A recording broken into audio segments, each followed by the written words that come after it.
ढेबेवाडी येथे महामानवास विनम्र अभिवादन। ढेबेवाडी येथे सामाजिक संघर्ष समिती पाटण तालुका व तन्वी चॅरिटेबल ट्रस्टच्या वतीने विश्वरत्न परमपूज्य महामानव घटनाकार संविधान निर्माते डॉक्टर बाबासाहेब आंबेडकर यांच्या 66व्या महापरिनिर्वाण दिनानिमित्त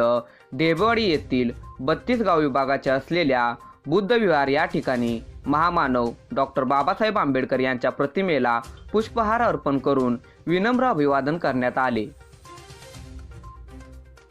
यावेळी सामाजिक संघर्ष समितीचे संस्थापक अध्यक्ष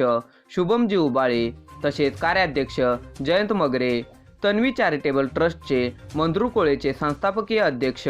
नितीन उत्तमराव खरात तसेच वृत्तपत्र विद्वत्ता व पंचनामा न्यूजचे मुख्य संपादक विकास कदम व वृत्तपत्र विद्वत्ताचे संपादक दीपक माने तसेच पत्रकार सागर पाटील, बार्टीचे समतादूत सागर जाधव, सुरेश माने, राजेंद्र कांबळे, राजीव कीर्तने, सचिन पनाळे, अमोल पनाळे हे यावेळी उपस्थित होते।